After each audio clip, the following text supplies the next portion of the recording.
on average of 10, but sometimes less, sometimes more. 3 weeks ago, we had a night, 22 ships came out of the Strait, and the famous Strait of Hormuz, nobody ever heard of, but that is some big money machine, I'll tell you what. When you look at the numbers, Michael, that makes everything look small. No, wait. And we took out so much oil that people didn't know, and it only took a month and a half. They finally found out they had no radar because their radar was destroyed. So we took them out late at night with no lights, with no nothing. And our great Navy, which did the greatest blockade anyone's ever seen, not one ship got through in 2 months. And we then freed up the blockade because we're close to maybe making a deal. I don't know. We'll make either. Look, we're going to win one way or the other. We're either going to make a deal or we're going to finish the job, okay? And it won't be tough to finish the job. I'd rather make a deal because I don't want to affect 91 million people. We can knock down their bridges in 1 hour. We can knock out their energy supply, all of those big plants that they built, big, beautiful, modern plants. They had a lot of money. They don't have any money now. We haven't given them any money. But we can knock out their electricity and power generating plants in, I would say, a small part of an afternoon. Every plant will be gone. And they know that. They know that.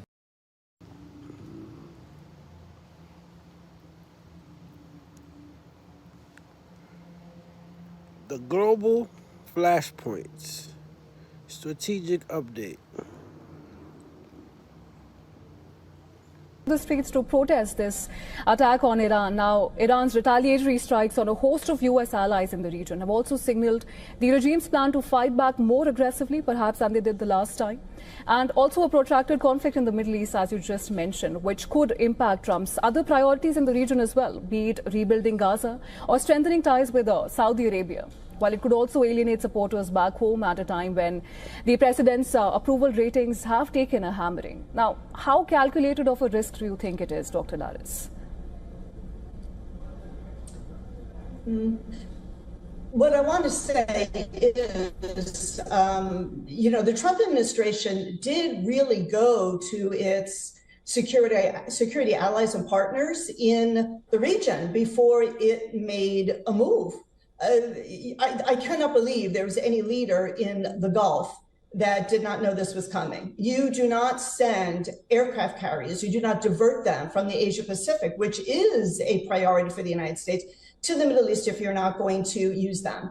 Interestingly, a lot of the Gulf states were, quietly on board because they have not come out and condemned this. Right. And then Europe is a bit mixed. Our allies are saying, ooh, shouldn't have done that, but we're really glad the guy's gone. Now let's get back to the table and let's talk about peace. But I think it's really very interesting. Look, all the intelligence agencies in the Middle East, the Khamenei was going to be at this meeting. Why it was a surprise that the U.S. took him out during this meeting, during Ramadan and then Shabbat. Well, George Washington crossed the Delaware and attacked the British at Trenton on Christmas Day.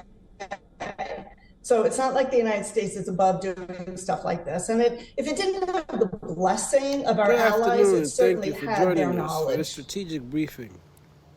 Today, we are analyzing a global landscape defined by high-intensity conflict and shifting alliances. We will cover the escalating tensions between Israel, Iran, and the United States, the grueling war of attrition on the Russian-Ukrainian front, and the humanitarian and technical crisis in Gaza. Our objective today is to assess the current state of play, identify who holds the strategic advantage, and project where these conflicts lead if diplomatic off-ramps remain ignored. We begin with the Middle East, where the shadow war between Israel and Iran has finally moved into the light. For decades, this conflict was fought through proxies. Today, that buffer is gone. Following the unprecedented direct missile exchange earlier this year, the region remains on the knife's edge. Israel's primary objective is a systematic dismantling of the axis of resistance, in Lebanon. The campaign against Hezbollah has significantly degraded the group's leadership and long-range missile capabilities. However, Hezbollah remains a potent guerrilla force, and Israel faces the classic challenge of conventional military fighting and asymmetric insurgency. As for Iran, their strategy is one of strategic patience, mixed with high-stakes deterrence. They are watching the U.S. election cycle closely. Tehran knows that a full-scale regional war would likely draw the United States into a direct kinetic role, something the Islamic Republic wants to avoid while it remains on the threshold of nuclear breakout capability. Currently, the United States is playing a dual role, acting as Israel's primary defensive shield while simultaneously serving as the lead negotiator for the escalation. The U.S. presence in the Mediterranean and the Red Sea is a clear signal to Tehran. Do not escalate further. However, the upper hand here is difficult to define. Tactically, Israel holds the advantage due to technological and intelligence superiority, but strategically, Iran's influence remains entrenched through its remaining proxies in Iraq, Syria, and Yemen. If a comprehensive deal regarding regional security and nuclear ambitions is not reached, we are looking at a multi-decade forever war that could eventually force a direct U.S.-Iran confrontation.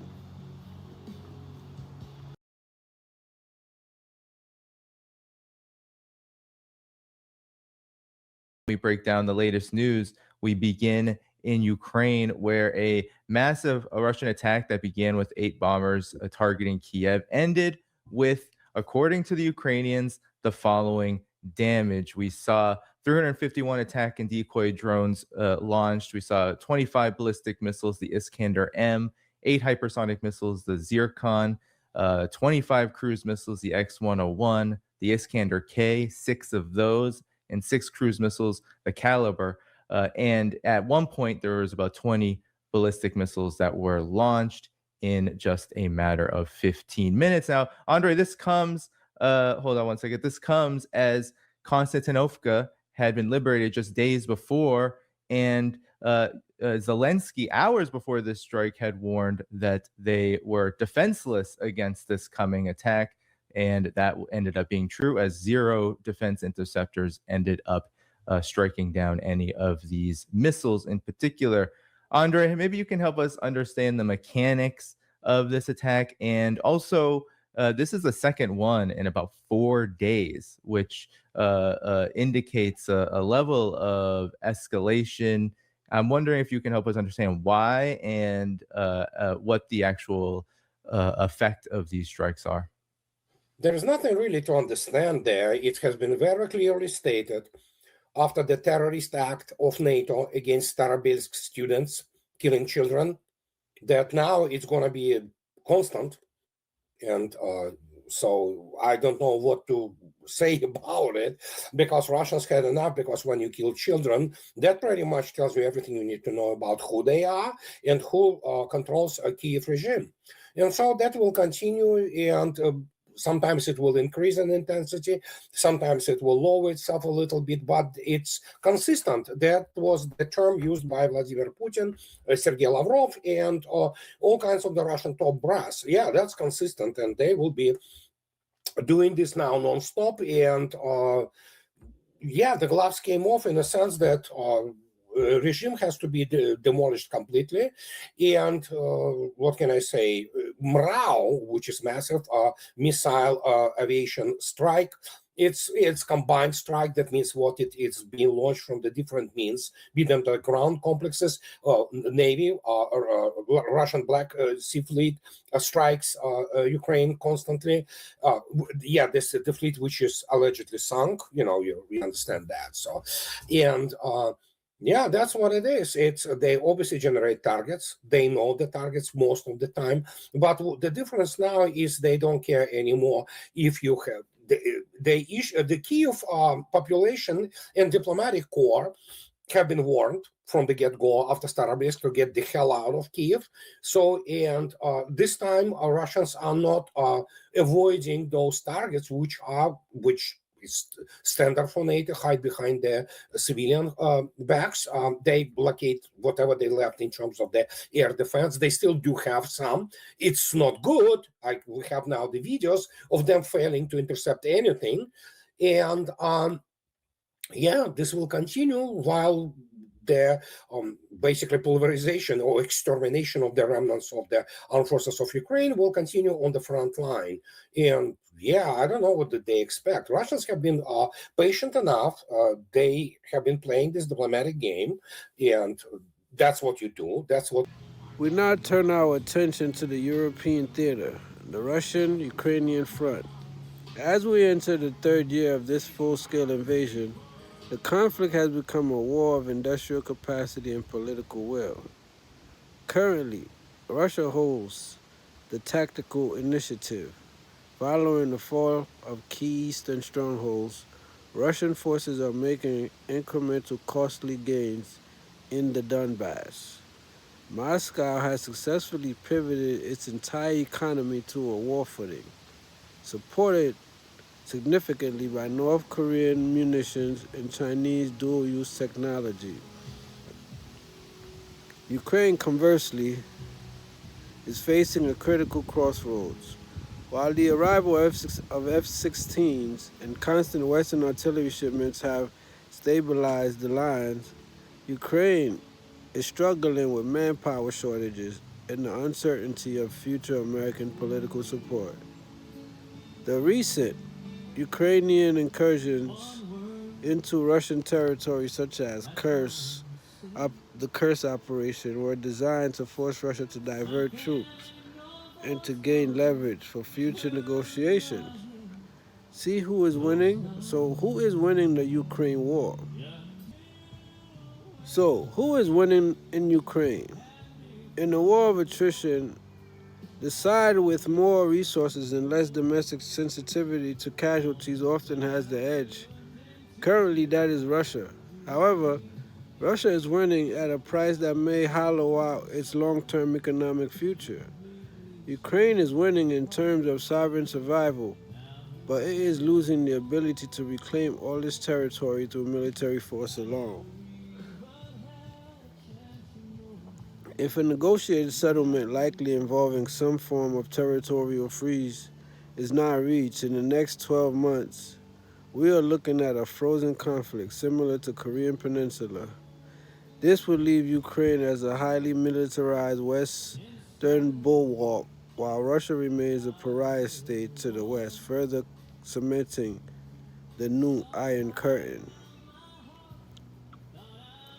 As we look at the global picture, there is a clear common thread. We are seeing the emergence of a new axis consisting of Russia, Iran, and North Korea, with China providing the economic backbone. On the other side, the U.S. and its allies are attempting to maintain a rules-based order that is under the greatest strain since the end of the Cold War. If deals are not reached, specifically regarding the borders of Ukraine and the sovereignty of Gaza, the direction of these wars is toward expansion, not contraction. We risk a scenario where the separate theaters merge into a single globalized conflict. That clears the way for a new technocratic committee to rule the Strip. For the latest on this, let's bring in our Jerusalem correspondent, Noga Tarnopolsky. Now, Noga, this sounds like a significant political shift for Hamas. Tell us a bit more about this and what we can expect to see next.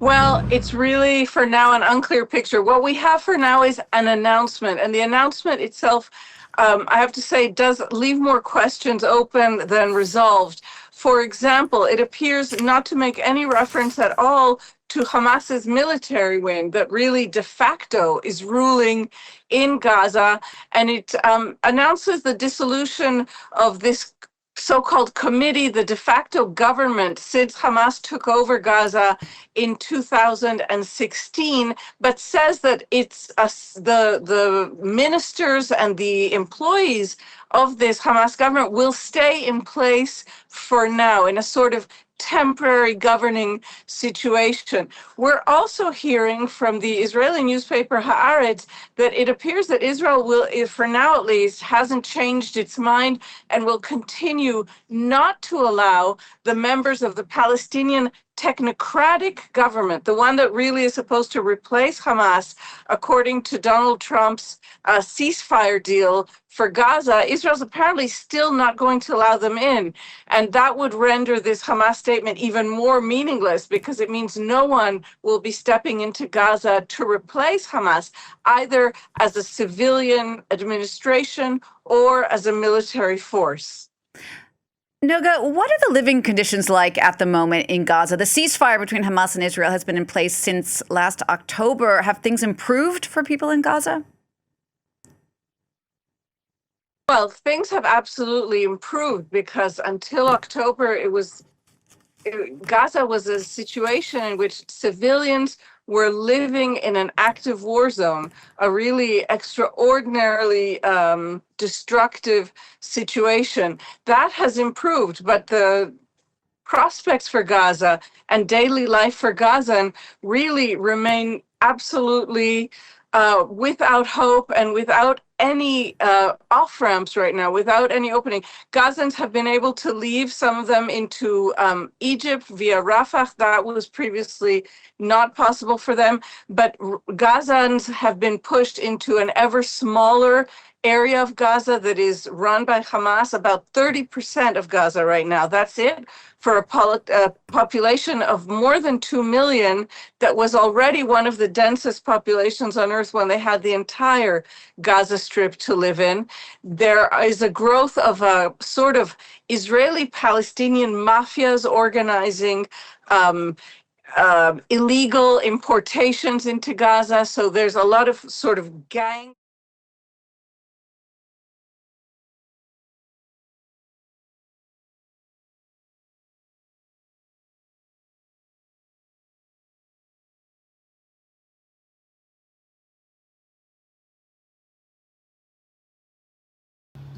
Moving to the Gaza Strip, the situation there has transitioned from a high-intensity maneuver war to a grueling counterinsurgency operation. Israel has successfully dismantled most of Hamas's organized battalions, but the group persists as a cellular underground movement. The humanitarian course has reached a critical inflection point, placing immense diplomatic pressure on the Israeli government. The day after plan remains the most significant vacuum in this conflict, without a clear governance structure for Gaza that excludes Hamas but provides security for Israel. The tactical wins on the battlefield will likely evaporate into a power vacuum filled by even more radical elements. In Gaza, Israel holds the military upper hand, but Hamas is winning the information war on a global stage. If a ceasefire hostage release deal are not secured soon, we expect to see a permanent Israeli security presence in Gaza, leading to a long-term international isolation and a perpetual lower-level insurgency. As we look at the global picture, there is a clear common thread. We are seeing the emergence of a new axis consisting of Russia, Iran, and North Korea, with China providing the economic backbone. On the other side, the U.S. and its allies are attempting to maintain a rules-based order that is under the greatest strain since the end of the Cold War. If deals are not reached, specifically regarding the borders of Ukraine and the sovereignty of Gaza, the direction of these wars is toward expansion, not contraction. We risk a scenario where the separate trade theaters merge into a single globalized conflict.